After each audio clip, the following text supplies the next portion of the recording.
안녕하세요. 네, 오늘은 7장의 말씀인데요.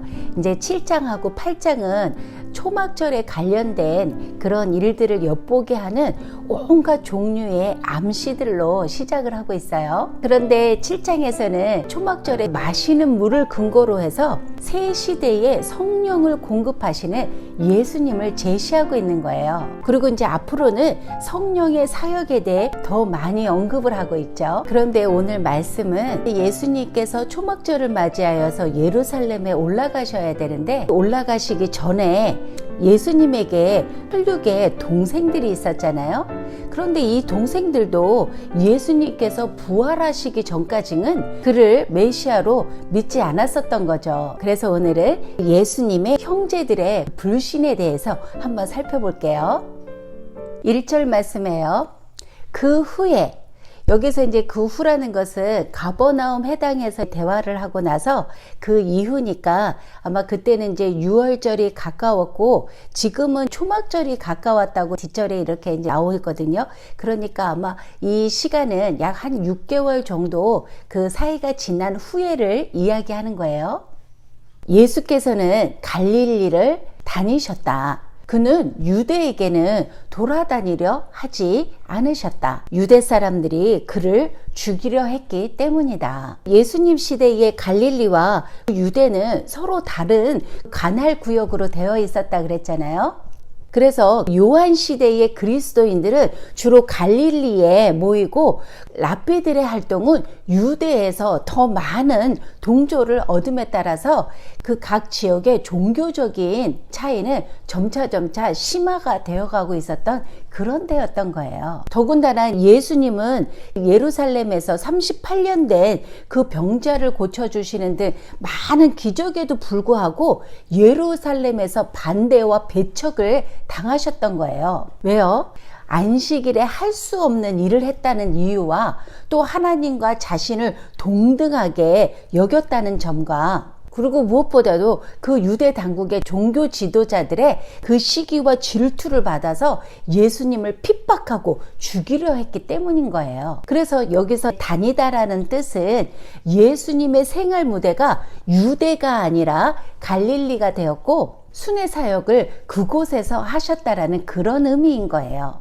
이 갈릴리에서의 사역을 대략 한 1년 정도로 보고 있는데요. 다른 공간 복음서에서는 이 1년의 그 갈릴리 사역에 초점을 맞추고 기록하고 있는 거예요. 자, 그러면 예수님께서는 죽음이 두려우셔서 유대를 다니신 것을 피하신 건가? 그 이유가 이제 뒤에 나오고 있는 거예요. 2절 말씀에요. 유대인의 명절인 초막절이 다가왔다. 이제 초막절이 임박했다라는 말씀은 갈릴리 사역의 그 1년이 거의 끝나가고 있었다라는 것을 보여주는 그런 말씀인 거예요. 자, 유대인에게는 3대 명절이 있었다 그랬잖아요.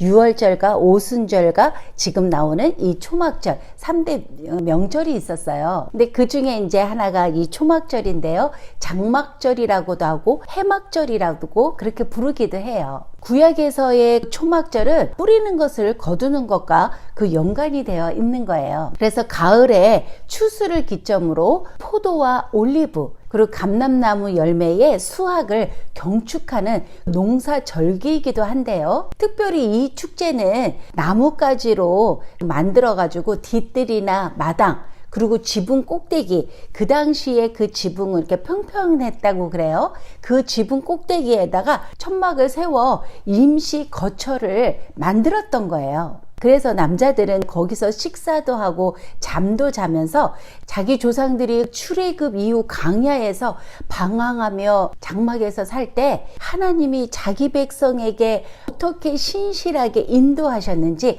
그 시절을 기억하면서 기념하는 그런 축제였던 거예요. 유대인의 3대 절기 중에 가장 인기가 있는 이 절기로요. 이때가 되면 정말 수많은 순례자들이 예루살렘으로 올라갔던 거예요.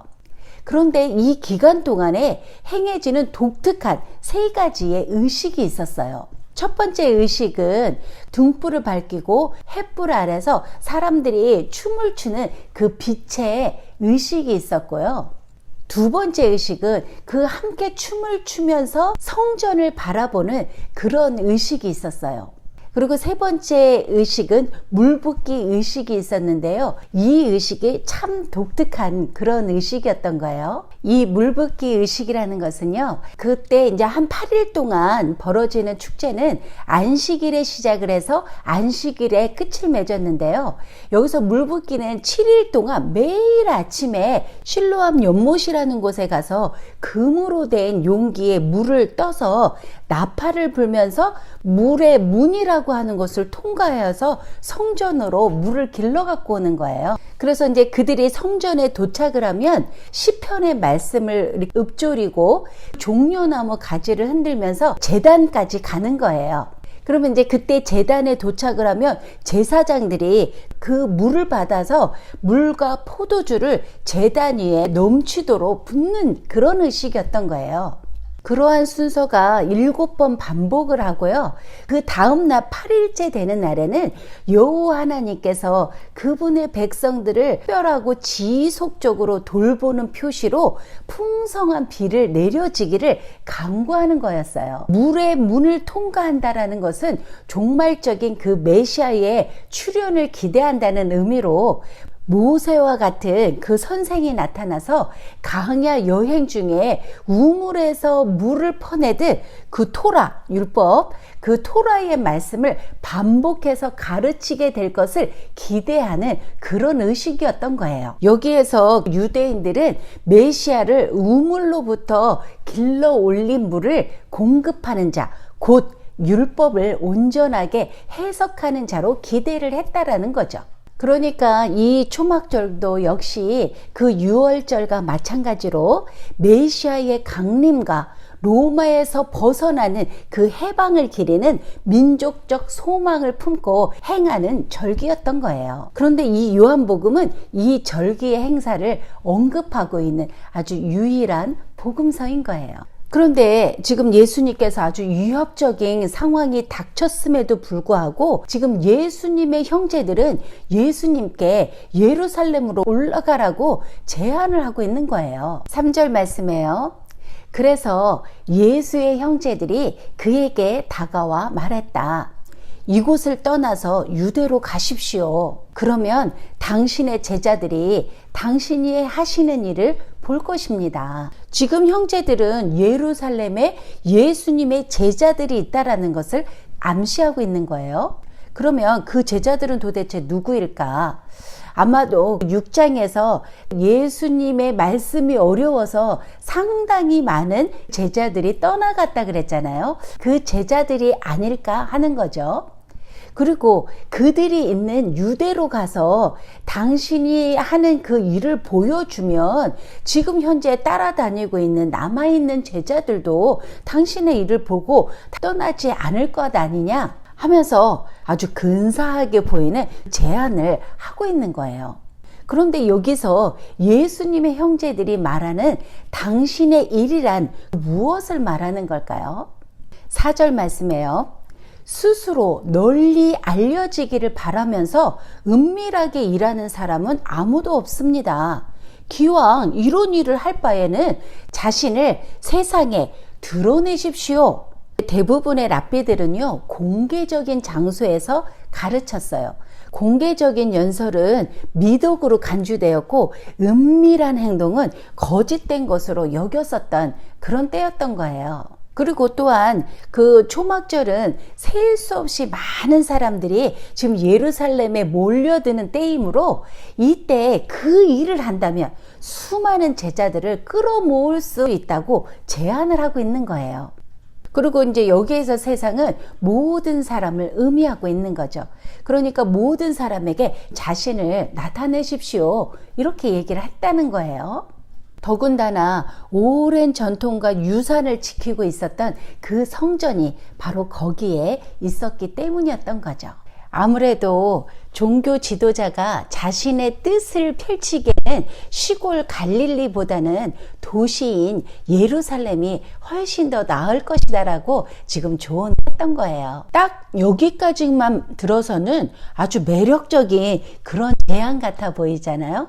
그런데 요한은 이렇게 기록하고 있어요. 5절 말씀에요.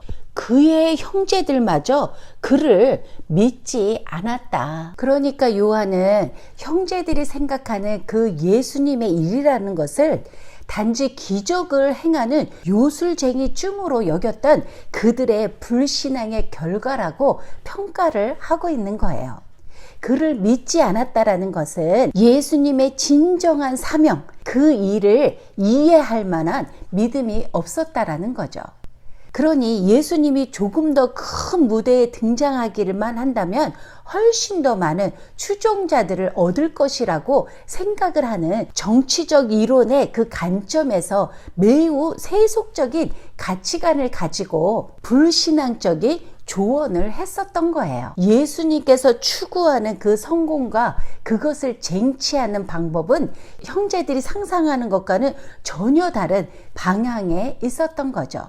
앞절에서 형제들은 예수님께서 굉장한 기적들을 통해서 자신을 세상에 나타내기를 원했지만 예수님께서는 십자가를 통해서 자신을 세상에 드러내고 그 십자가를 통해서 모든 사람을 자기에게로 이끌어서 세상의 구주가 되기를 원하셨던 거예요. 그러니까 형제들에게 있어서 예루살렘으로 올라가라는 것은 자기의 능력을 가시하기 위한 장소이지만 예수님에게 있어서 예루살렘으로 올라가는 것은 죽음의 장소였던 거예요. 너무나 차원이 다른, 아마도 이들의 불신은 예수님의 존재가 혈통 관계에 매여 있지 않고 초월해 있음을 보여주는 것이고요. 또한 선지자가 고향에서는 높임을 받을 수 없다, 높임을 받지 못한다라는 그 말씀의 연속 석상에 있는 것이고요. 그리고 더 나아가 그들이 예수님의 기적을 알고 있으면서도 예수님을 믿지 않는다라는 것은 그 놀라운 기적을 본다고 해서 반드시 믿음이 생기는 것은 아니라는 그 사실을 확증해 주기 위한 그런 말씀인 거예요. 그러니 그 당시 믿지 않는 가족들과 더불어 씨름하고 있는 그 요한의 독자들에게 큰 격려의 말씀이 되었을 거예요. 지금도 마찬가지로 가족의 외면을 당하면서 믿음 생활을 하시는 분들을 또한 위로의 말씀인 거죠. 예수님께서도 가족들에게는 지지를 얻지 못하는 찬밥 신세였던 거예요. 예수님 때문에 고난을 겪고 계신가요? 힘내시기 바랍니다. 주님이 알고 계셔요. 6절 말씀에요. 예수께서 대답하셨다. 아직 내 때가 이르지 않았다. 하지만 너희의 때는 항상 있다. 늘 준비되어 있다. 그런 말씀인 거죠. 여기에서 내 때와 너희의 때를 대조하고 있는 거예요. 내 때라는 것은 예수님께서 죽으실 때를 가리키는 그런 말씀인 거죠. 아직 이르지 않았다라는 것은 결국 하나님께서 결정하시는 예수님의 죽음의 때가 아직 이르지 않았다라는 거예요.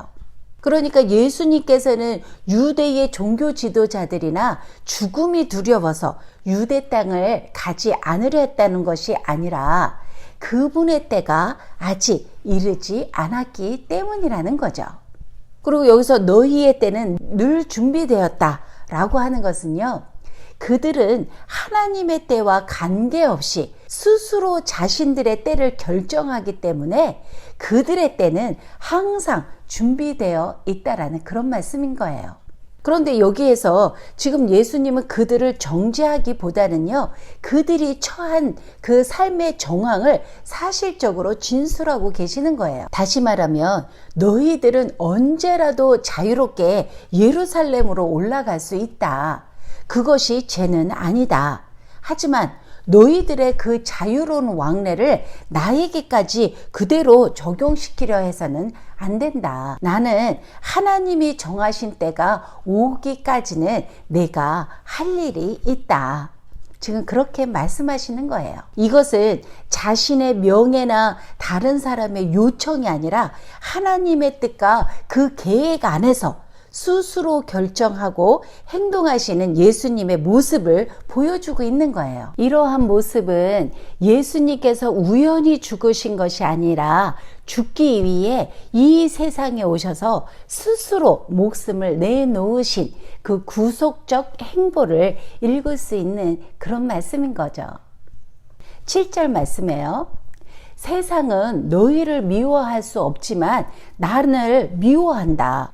내가 세상의 일이 악함을 보여주면서 세상을 고발하는 증거를 대기 때문이다.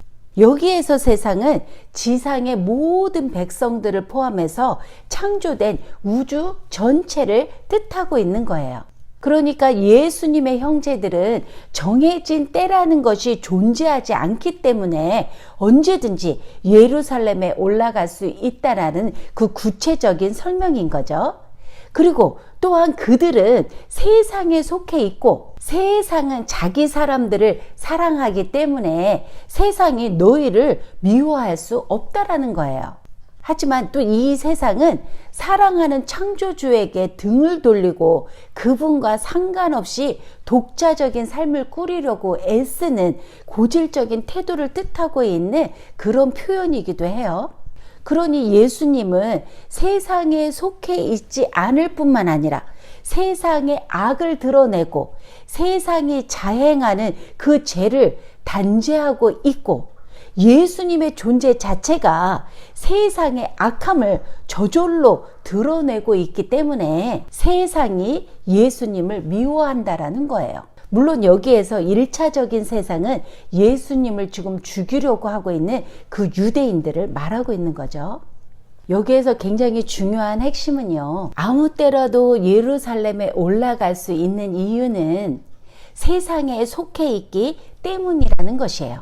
세상에 속해 있다라는 것은 하나님이 하고자 하시는 일들에 대해 아무것도 알지 못하고 깨닫지 못한다는 의미인 거죠. 그렇기 때문에 이들은 하나님이 정하신 때와는 아무 상관이 없는 자들이라는 그런 뜻인 거예요. 언제든지 자신들의 뜻대로 할 수 있다라는 것은 하나님의 정하신 때를 무시하고 행하는 모든 일들은 하나님의 영원한 계획 속에서 보잘것없는 일이라는 거죠. 이 부분도 우리가 아주 깊이 고민해 봐야 합니다. 하나님의 정하신 때 카이로스가 무엇인지. 8절 말씀해요. 이렇게 하자. 너희는 명절을 지키러 올라가라. 아직 내 때가 되지 않았으나 나는 이번 명절에는 올라가지 않겠다. 명절 행사에는요, 특별히 가족들이 함께 여행을 했으며 갈릴리 같이 이렇게 좀 가까운 지역에 있는 사람들은요, 온 마을의 사람들이 거의 다 예루살렘으로 올라갔었던 거예요. 저번에도 한번 말씀드렸지만 갈릴리하고 유대는 그 지역적으로는 예루살렘이 내려가는 것이지만 예루살렘이 수도이기도 하고 성전이 있었기 때문에 올라간다라는 그런 표현을 쓰고 있다 그랬죠. 지금 예수님께서는 형제들에게 그들이 원하는 때에 명절을 지키기 위해 예루살렘으로 올라가라고 하시는 거예요. 그들이 언제 올라가기로 결정을 해도 그들의 결정은 아무런 의미가 없다라는 뜻이기도 해요. 그런데 지금 예수님께서는 내 때가 아직 차지 않았기 때문에 이 명절에 올라가지 않겠다. 이 말씀은요, 형제들의 요청을 거절하고 있는 그런 내용인 거예요. 9절 말씀이에요. 이렇게 말씀하시면서 예수께서는 갈릴리에 그대로 머무셨다. 오늘은 여기까지 하고요. 다음 편에서는요, 예수님께서는 형제들에게 올라가지 않겠다고 하시고는요, 몰래 비밀리에 예수님께서 예루살렘으로 올라가시는 거예요. 뭐요? 지금 예수님께서는 거짓말을 하시는겨? 왜 비밀리에 예루살렘으로 올라가시는가? 이런 궁금증이 생기잖아요. 그런 내용들을 가지고 다음 편으로 돌아올게요. 오늘도 들어주셔서 너무 감사합니다. 나는 하나님의 때와 상관없이 내 뜻대로 행하고 있지는 않은지 한번 깊이 고민해보는 그런 한 주간 되시기 바랍니다. 감사합니다.